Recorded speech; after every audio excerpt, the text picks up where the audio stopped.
All right, well, welcome everyone to today's webinar. It's on designing accessible public engagements.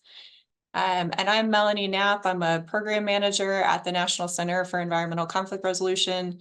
And I'm here with my colleagues, Stacy and Leslie, and I'll turn things over to Stacy. All right, good afternoon, everyone. Next slide, please. Actually, I did want to introduce Leslie first. Leslie, if you could go ahead and introduce yourself, and then I'll take it.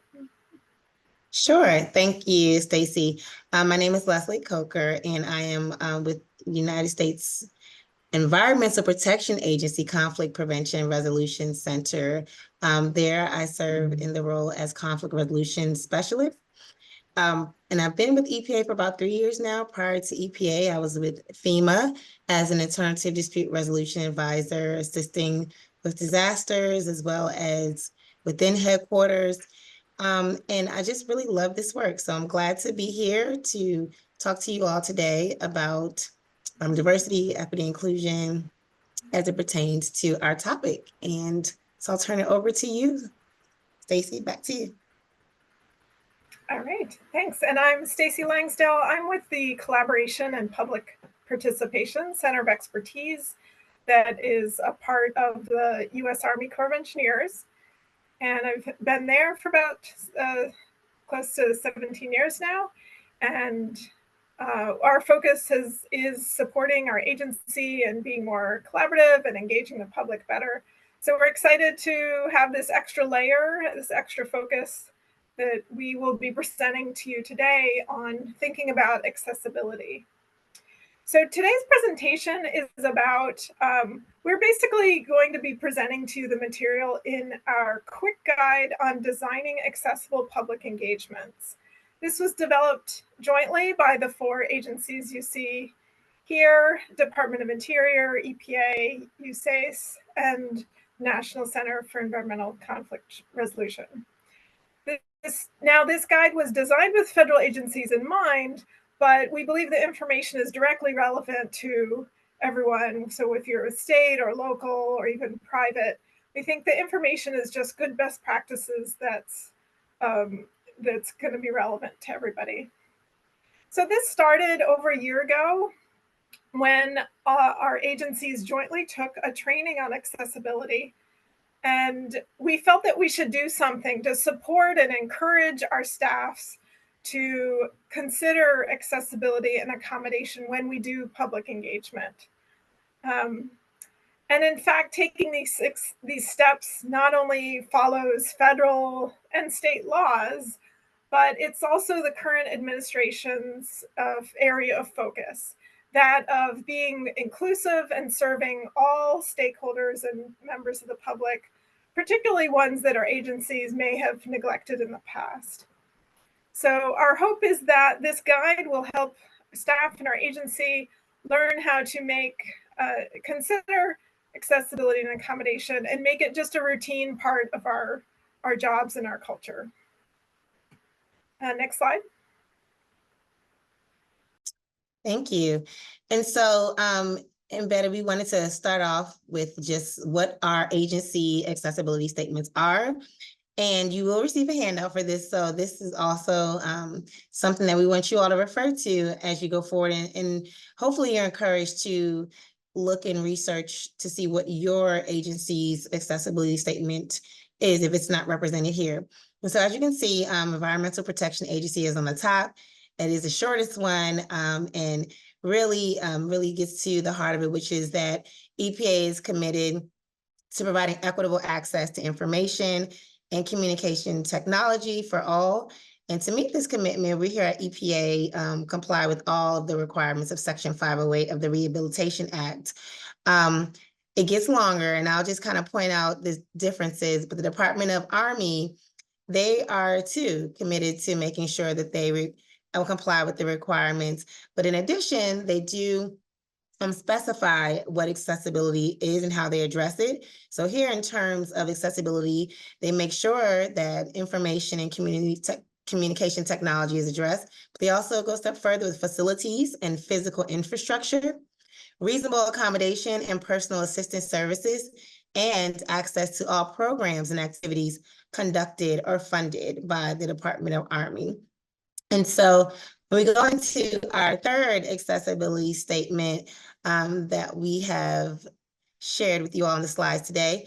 Again, each of these agencies are committed to meeting the requirements, and in the Department of Interior's case, exceeding the requirements of Section 508 of the Rehabilitation Act of 1973, but really wanting to make sure that they point out that it's not just about making sure that we meet the standards, but also making sure that all information, electronic technology and data for those who do not have disabilities and those who do have disabilities are definitely accessible, unless it would impose an undue burden on the agency. And so they've definitely made a commitment to make sure their web templates are designed according to the standards set forth in Section 508. And so definitely want to also highlight that they conform to the W3C web content accessibility guidelines. And we have listed there the reference if you want to look further into what those guidelines are. All right, and we can go to the next slide. So the accessibility statements that Leslie just mentioned and everything else that we're going to cover in today's webinar are all going to be part of the guide that we'll be distributing following the webinar. So it's the quick guide that we've put together, and it has a checklist of different considerations for accessibility to think about before, during, and after public engagements that you'll be considering. So one of the things to think about with planning a public engagement is asking for requests for accommodation in advance. So some of that's going to be information that you get in advance for tailored accommodations. If you're doing a very large event, you may be proactively providing a number of different accessibility considerations, especially if it's a large event. And in any case, likely not every suggestion that's in the guide will apply, but it gives you a lot of different things to think about at different points of the process of planning different accessible public engagements. Next slide. So let's make sure everyone's on the same page with our definitions of these terms that you're going to be hearing throughout the webinar. And the first one is disability. So an individual with a disability has a physical or mental impairment which substantially limits one or more major life activities. So some are obvious, some disabilities are hidden. They also could have a record of such an impairment or just are regarded as having that impairment. Then the second one, Section 508, you'll hear a lot. I know my agency's been trying to do better and focus more on meeting this requirement. It's part of the Federal Rehabilitation Act of 1973, and it requires agencies to provide individuals with disabilities equal access to information and communication technology so that it's comparable to those who do not have disabilities, unless an undue burden would be imposed on the agency. And it is the responsibility of all federal employees to ensure all communication materials, be it handouts, presentations, registration and input forms, and technologies, that they're in compliance with Section 508. In the slide here, I have an example that you may have seen popping up in your documents. I know now when I put an image in, I think in Word, that it'll sometimes ask me if I want to create the image alt text.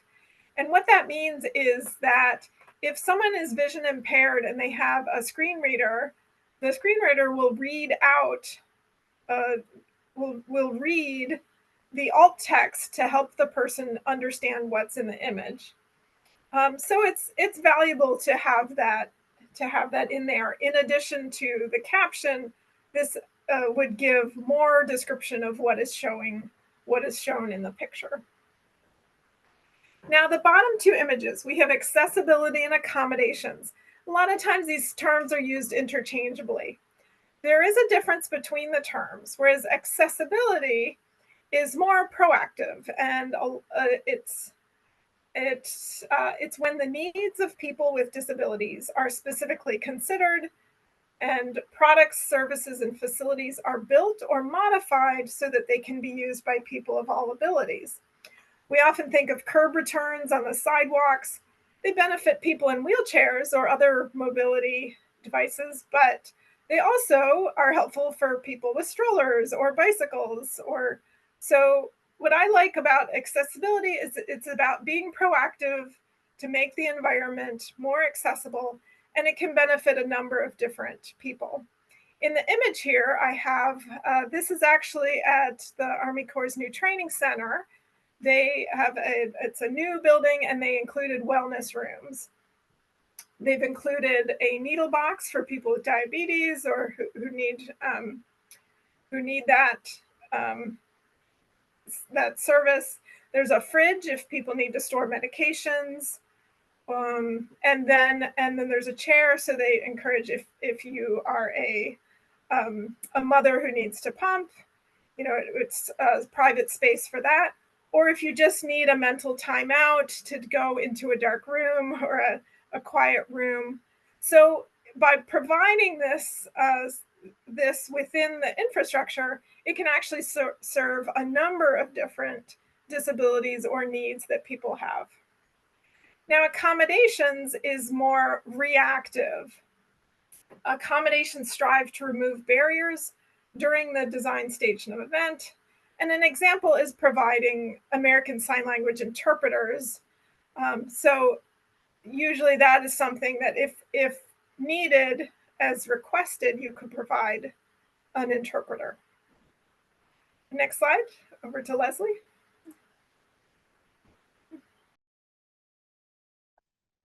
Leslie, you're on mute.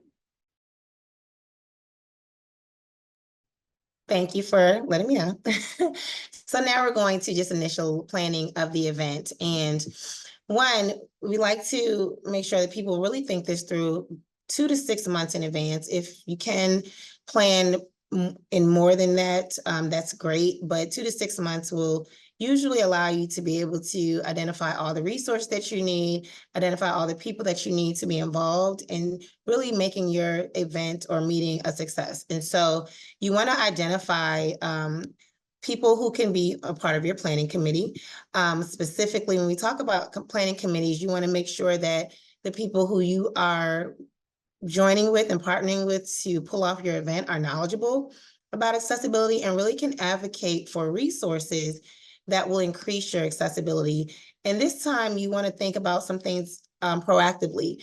And so I know that agencies are, moving towards really being active, proactive about ASL, which is American Sign Language interpretation, as well as CART services, if you're going to be using different software or programs to provide information during your event. And so CART is communication, access, real-time transcription, just so that you are aware of that. And so I know that we're going to talk a little bit more about platforms a little later, but things like that and other accessibility needs are really good to think about proactively, and your planning committee should also serve as a resource and a brainstorming outlet for you to think those things through. So you also want to think about your resources and really assessing like what financial resources you might need, what human capital you might need to really plan for and address any potential accessibility needs. So once you've chosen your format, you'll be able to really think through what you need. But in choosing your format, you want to make sure that you're thinking about what is the best format. Is this meeting beneficial to be 100% in person? Would it be more accessible if you have hybrid options? Or is it going to be 100% virtual?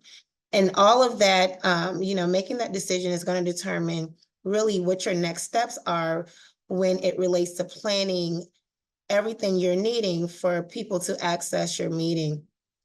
And so you want to also think about the people who are going to participate remotely or might not be able to participate at the meeting during the time that it's set or the event. Thinking through what types of meeting materials can you provide in advance? What types of communication methods and channels can you offer post-event and before your event, sorry, so that you can make sure that people have an opportunity to provide input and contribute, and also give comments, feedback, and ask any questions that they might have. And so in that same vein, making sure that your meeting materials are going to be accessible and 508 compliant is something that's really important. You want people to be able to access your materials, and you want people to also be able to ask you questions about anything that they need clarification on, anything that they need assistance with as far as really being able to navigate and participate effectively during your event or your meeting. In addition to that, you're going to want to make sure you create that space where you're welcoming accommodation requests. I know that in our registration for this event, we had a question in the registration that asked folks if they needed accommodations. And so if you're not able to do that in your registration, you can definitely make sure that you highlight it in your marketing material, your outreach material. And even if, you know, for somehow that's missed or you're not thinking about that, you can think about ways to address in the moment accommodation requests.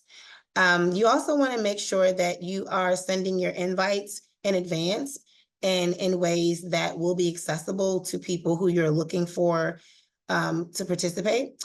Making sure that you also give that enough time to be sent. You don't want to send your notifications or your invites, you know, within a week of an event, if at all possible. But definitely, again, we're in that 2 to 6 month planning period. Minimum, you know, 2 months. We understand that every community and every audience is different. So 2 months might be too much notice, but really just making sure that you assess the communication needs of your audience or the public that you're serving so that you can provide adequate notice for those who you want to be involved. And then, of course, make sure that you identify a point person, someone that people can contact for support, and again, for any questions that they might have before your meeting. And so the technology requirements are really important, especially if you are planning on having assisted technology in your in-person meetings, or if you're doing hybrid or virtual. You want to make sure that things are set up so that audio is sufficient for everyone, people who are there, people who are remote. The lighting is good. And you also want to make sure that the software that you're using really allows for assisted technology to be fully utilized. And you definitely want to make sure that if you are having meeting refreshments, whether you're providing it or someone else is providing it, that you check for any allergies and just check to see what people's preferences are. And of course, if you're not, being aware of what is available close by, so that for those who do need to, you know, hydrate or, you know, just have some sort of food or drink during the meeting, would have the understanding, and they'll know where they can go to get what they need. The next slide. So part of thinking about the event planning stage is just choosing your actual meeting format. So is this going to be an in-person meeting? Is it going to be a virtual meeting? Or is it going to be a hybrid, some combination of both? So things to think about when choosing an in-person venue is, you know, how are people going to be coming to the meeting? Are there accessible transit services available to get to the meeting? Thinking about parking spots that are available. There's some requirements in the ADA standards for accessible design, requiring a number of accessible parking spaces, or the ability to designate a number of parking spaces, depending on the number of guests that you anticipate at your event. Is there a clear building access clear access to the entrances? So that would include things like making sure the pathways are free, curb cuts, different entrance ramps. So thinking about some of the considerations for how people actually arrive to the event itself. And then thinking about your engagement, you know, in the actual meeting space. So is there enough circulation space to accommodate different mobility aids? So keeping in mind wheelchairs, scooters, strollers, different people who might be using crutches or walkers. So is there enough space in between the tables and the way things are set up to circulate to be able to have the seating that's going to be needed by everyone who's going to be attending?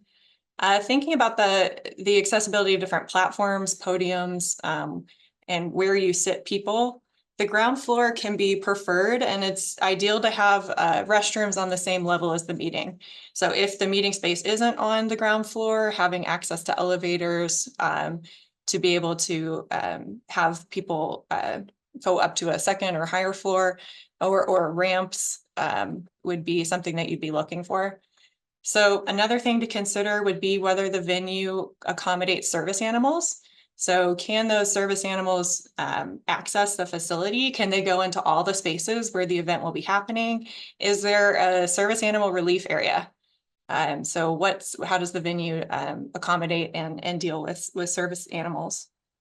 And then additional considerations you may want to consider are having tactile signage or different auditory and visual signals. So that might be fire alarms with flashing lights or elevators with a visual cue system.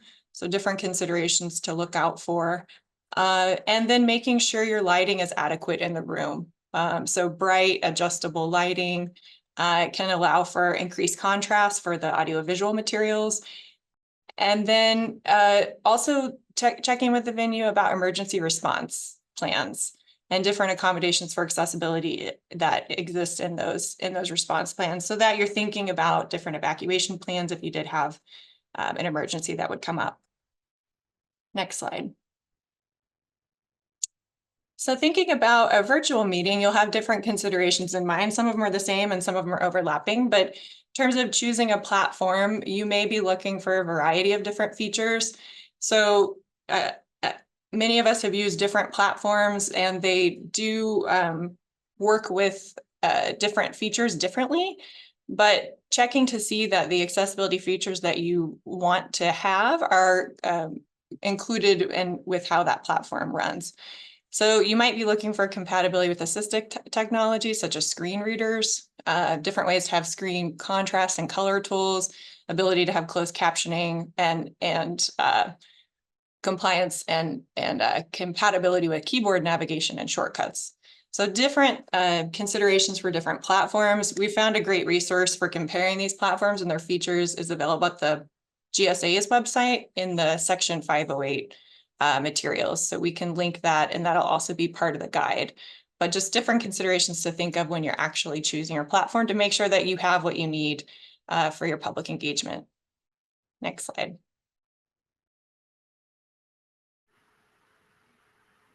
Okay, so now we get to the stage, the last few weeks before your event. You're doing final preparations in the within about the last month or few weeks. So as you're developing your graphic materials, again, make them really clear. So use large fonts, use high contrasting colors, especially for text. And consider this, whether you're printing signs, presentations, any other graphic materials. And yellow or red fonts, for example, are always a terrible idea. Almost always a terrible idea if you want them to be legible. Also, if you can, if it works out, do send out materials in advance. This allows anyone that would need more time to read through the materials to do so and process the information to be ready to participate fully during the event. If it's a virtual event, I strongly encourage you to host a technology test session in advance.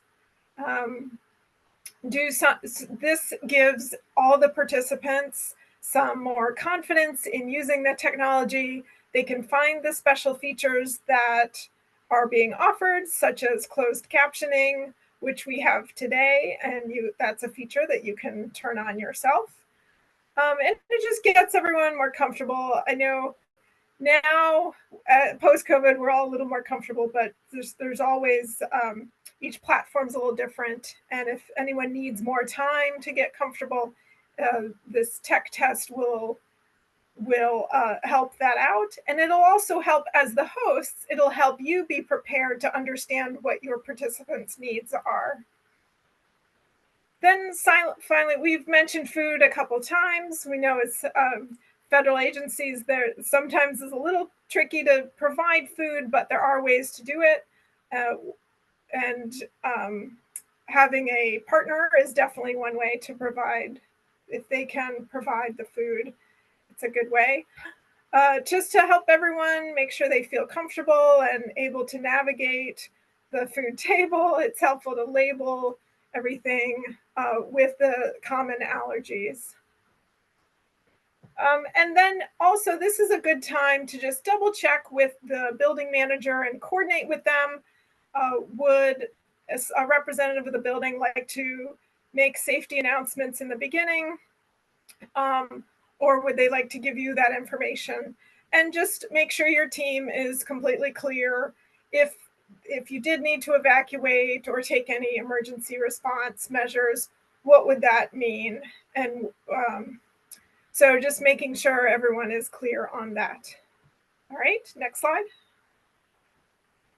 All right, so doing your event setup, preferably the day before, or if you can, the day of, you definitely want to make sure that you do that facility check if you're in person, especially if you're in a certain time of year or a certain where there's a lot of snow, inclement weather. So you're going to make sure that, one, there is adequate parking.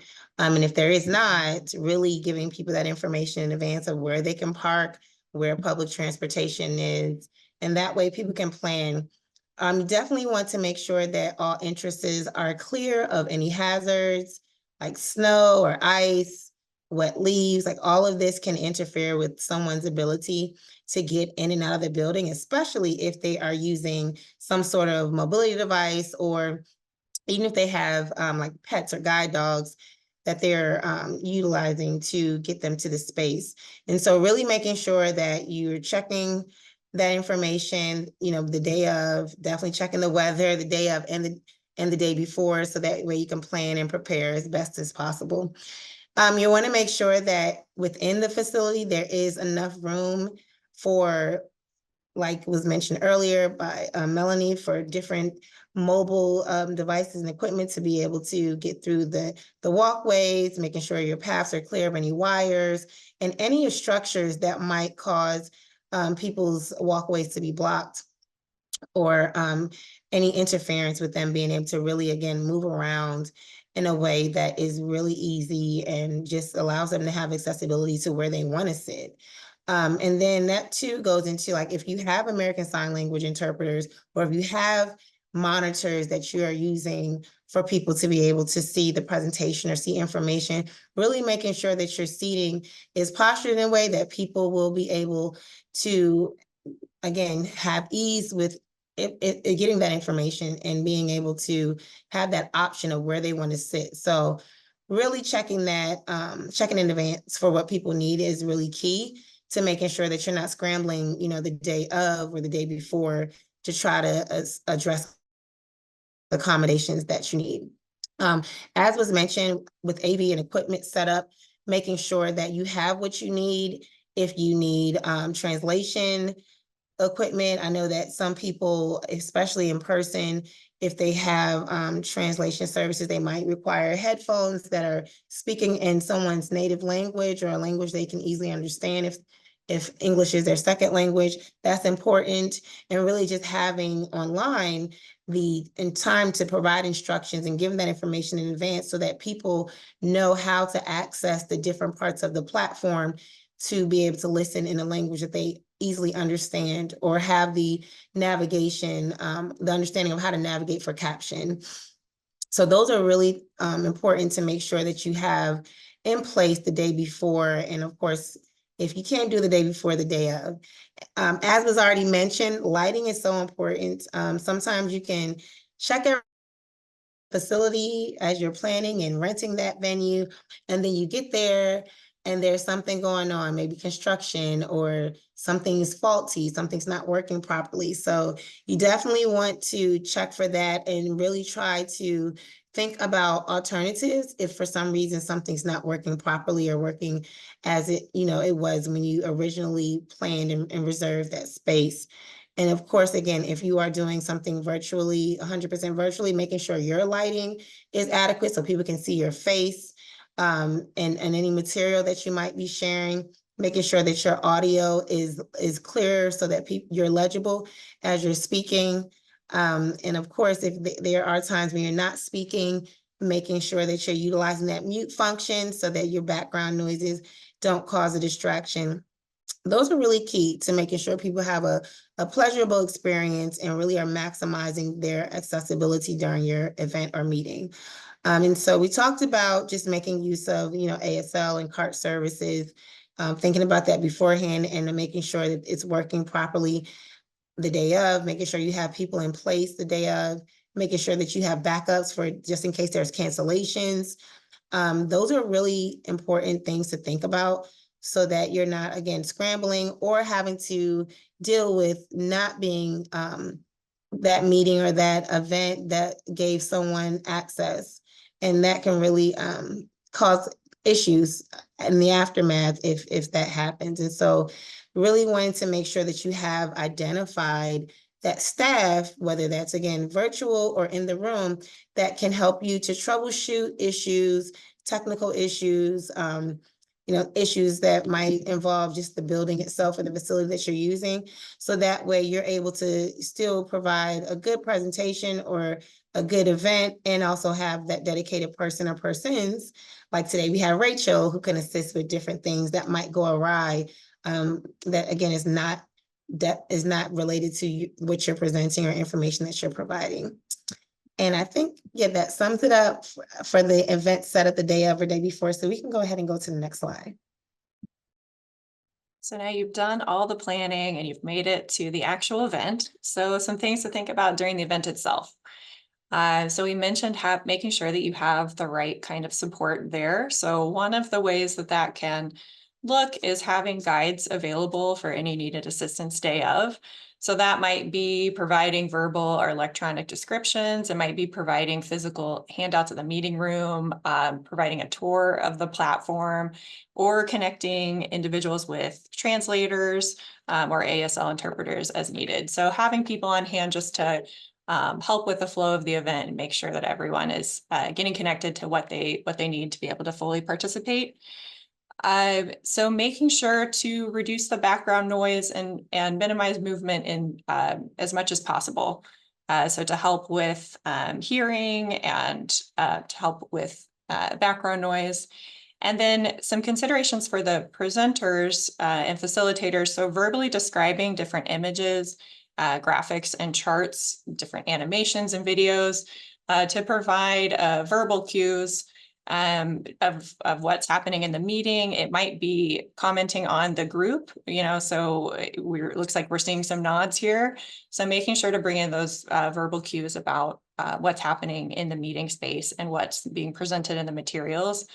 That can also be referring to speakers by name so that you're bringing that information in verbally as well.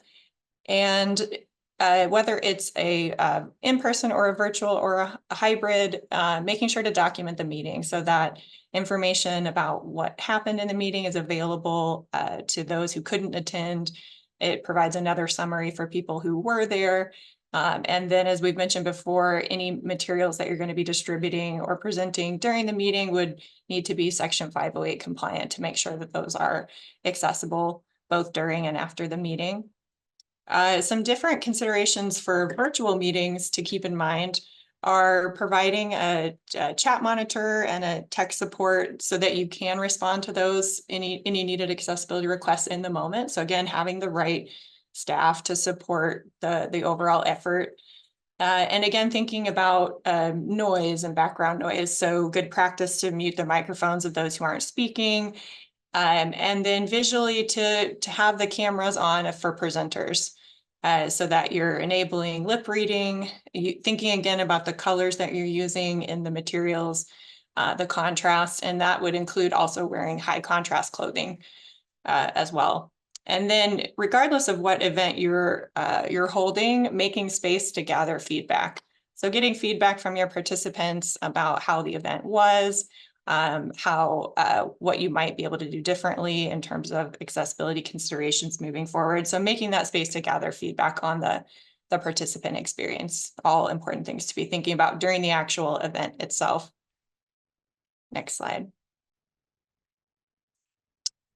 So after the meeting, there are just some things to consider with follow-up. So you'll want to distribute the materials for what happened at the meeting. So that might be a summary, it might be action items, there might be a number of different handouts or presentations. And again, making sure that those are compliant with Section 508 and accessible. And then providing contact information for staff who can respond to any additional questions. So making sure to identify that point of contact so that people know where to reach out following the meeting. So we can go to the next slide. So that wraps up the material that we have for you today and what we have in the guide. And we'll be sending out that guide. It has a lot of resources, and Stacy will talk about some of those a little bit later. But just wanted to make space for some questions now. And we have 2 in the Q&A. And if anybody has any additional questions, go ahead and put them in the Q&A. So we have time for that now. So one question is, when thinking about accessibility and planning for what you should incorporate, would you typically plan for all likely needs, or do you typically ask about what accommodations will be needed before you start your accessibility planning? So wondering if either of you have a response to that. Yeah, Stacy, you can go ahead and I'll go next. Okay, so this is definitely something that we thought of even from the training that we took a year and a half ago. This was a huge question in my mind. So Andrew, I'm glad you asked this to get clarification. And where the trainers and kind of where we've landed in thinking through all this is that it's unrealistic to think that you'll be able to meet every need and to guess what people's needs are, because to some extent needs are individual and you need to customize that people's disabilities are expressed in different ways for everyone. So I'd like to think about it, whereas you divide the accessibility versus the accommodation into those groups, and to design something that's accessible as possible, such as the building, and making sure that generally you're taking steps to make sure things are accessible. But in terms of, it helps to think about it in terms of accommodation, those things like ASL interpreters that take a substantial investment, and you wouldn't want to so from the federal fiscal standpoint, you want to make sure that those resources you provide are meeting people's needs. So that's where, if you can send out in the invitation, you invite, do you need any accommodation? Send that out in advance, and then see what can be done, and then try to meet those needs. Yeah, Leslie, you want to add to that? Yeah, I'll just add to that. I mean, right now, and I think, me and my director, we talked a little bit about this, and she even mentioned it today, but just really, it is a good practice. And I know I mentioned it earlier, to offer CART services, ASL services in advance, proactively, especially for open events. It's easier when you have an audience that you're familiar with, or a particular audience that you can survey easily. But for those larger events, especially open events where anyone can join up until the last minute, sometimes putting on the registration won't help you prepare. And so having ASL, having CART services is something that if your office or your platform that you're using, if you're able to do that easily, you should just turn it on. I would also say that making sure if you're using a facility, that you're able to anticipate needs when it comes to, animals that might be in use, people who might be with child. If you know that the area that you are providing the event or presentation has a population where there are people who belong to, you know, they're blind or they're deaf, even hearing impaired. I mean, you have to think about those things in advance. So definitely do an assessment of where you're going and who your audience is, if you can, beforehand. But you really do want to, you know, think about that and identify what questions you need to ask, and identify if your organization or your agency has the resources already, or if this is something that you're going to have to procure. Because everyone knows the procurement process does take a little longer. So if you don't have those services readily available, you also need to build in the time that it's going to take for you to contract those services. The only thing I would add to what Stacy and Leslie shared was thinking about the size of your event. You know, and that might, the larger the size, you might proactively plan for more accessibility considerations in addition to also asking for accommodations that you need. And then thinking about ADA compliance for the venues. So if you're, you know, you might plan differently for a very small meeting versus a very large meeting in terms of what you are planning for. And some of the considerations with ADA apply for state and local government and also businesses that are open to the public. If it's a federally funded facility, what applies is the ABA standards. So you might be, you know, looking for different types of venues will have different kinds of standards, but making sure that they have what you need as a good baseline. Okay, so we have another question. So what resources are available for language translators when conducting in-person meetings?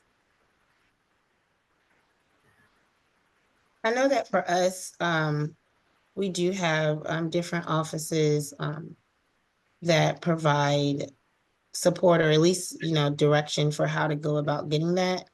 And again, you can definitely just, you know, research who's available if you don't already have an organization or a business that's set up with your agency or organization that you get those services routinely.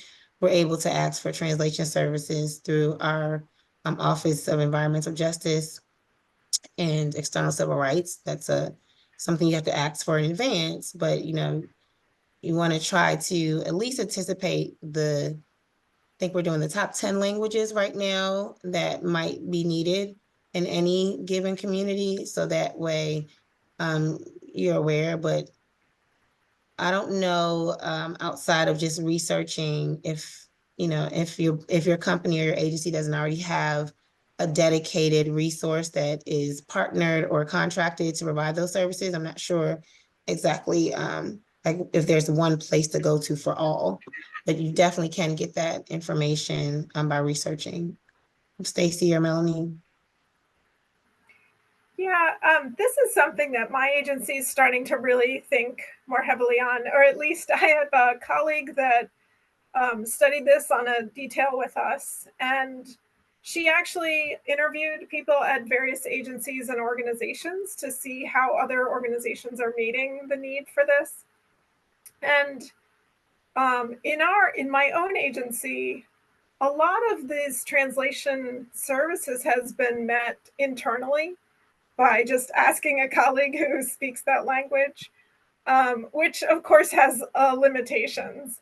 But on the other hand, it's also really helpful for someone who knows the nuances when you're speaking about a technical topic. It's actually a challenge to just bring in an outside translator who doesn't know all the lingo of the specifics of what you're talking about. So this is something we've been exploring. If you want, I could share that document if anyone is at a loss of what resources your own agency has.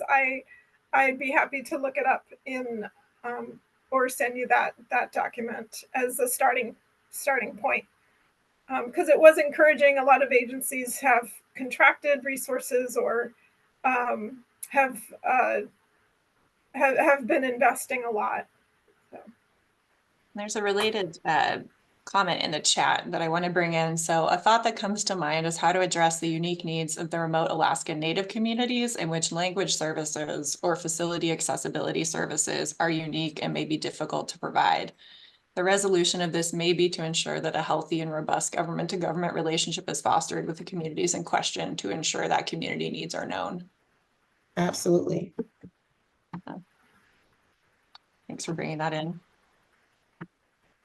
So we have a couple more questions. So when advertising your event, are there any considerations to make sure we're reaching the broadest audience aside from 508 compliant marketing materials? I would definitely say that you should be intentional about trying to reach out to communities that aren't as visible. And so again, I know that some people do community involvement plans in our agency when they're doing public engagement to make sure that they have identified all areas of the community and have a plan in place for how to communicate events and outreach materials to that community. So that's something that you definitely should do.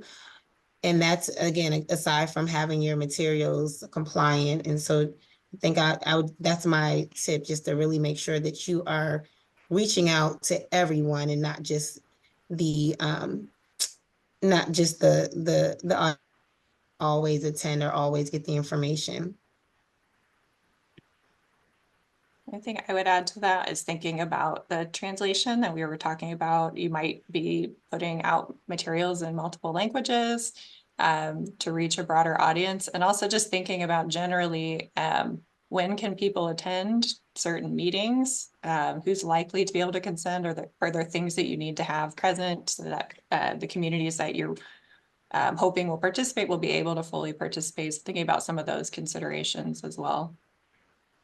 Yeah, and that makes me think of, just in line with that, just recently I was meeting with folks and it went a little step further than just translation. Really, if people are not able to read English or just really just have not learned how to read and write in their own language. And so it's just trying to think about what types of visual aids you can have, or if there are key people in the community that are able to get information to everyone, even if there are learning proficiencies, that's going to be important as well.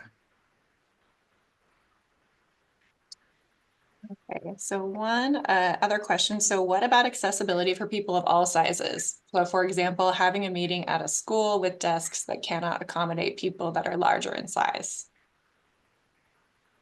That's going to be important. I think I forgot to mention that, one of the things, even when it comes to chairs, having chairs that don't have arms versus chairs that have arms, and that, thinks about size as well as like how easy folks can get up and, but I think that there's been like a standard of not to use school desks, because even if you're like really tall, it's hard to get in and out of those desks. So trying to use options that are free of obstruction. So that's even in the furniture, right? And then sometimes a table is necessary, but really thinking through for those who might, be in this a mobility device where they can't even reach a table or reach a desk, how can they participate? And so I definitely think that that's important to think about, the fact that some people are, not able to use the standard furniture or equipment to write or to access information and things is going to be important as well. See anything to add to that one? Okay. No. And our last question that we have is, I'm planning a workshop in a community where we are trying to take into account being accommodating and accessible to all. How do you take into consideration accommodations that are a little more specific, and how do you create a space to make them feel comfortable asking or speaking on those needs? I could jump in on this one. So what I would say is do try to be early, at least with the invitations. or earlier, try to make sure that you were announcing that you want to be accommodating as an agency and ask people to share their specific needs. And then when you get to the event, you might even follow up individually and give people confirmation and assurance that you are able to provide the accommodation or what you're able to provide to them. And then I would say when they come to the event, have a greeter, have someone designated to look out for people with any special needs, and kind of have them be a guide, help them get oriented, make sure that the guide could help clarify what the accommodations are for them and how to access them. Whatever's needed. I think that would be my recommendation to make them feel most comfortable, just really being responsive and attentive and supportive to their and just is, I think it just, at the end of the day, it would really show respect and show that they're valued and that their participation is valued. Mm-hmm. And I know this kind of goes into more than just accessibility for disabled participants, but this made me think about our tribal entities that we sometimes meet within communities.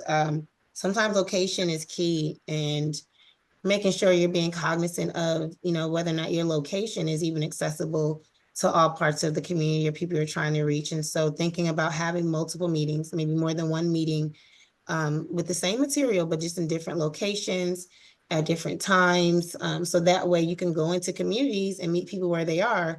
And that would help you to really get specific. I'm not sure it's, exactly what you mean by specific, but just having that intimate space when in communities where people are allows you to get more information about that particular audience and community's needs that you wouldn't necessarily get if you just have something in one central location, especially if the geographical area is really big or large and covers a lot of diversity. And so you definitely want to think about all of that as you are preparing for your event. And of course, how large or small your event definitely will determine how you need to go about thinking through logistically how many meetings you need or where you need those meetings to be so that it maximizes accessibility for all, and what your resources will be or you need so that you can make that ask early on and not, closer to the event.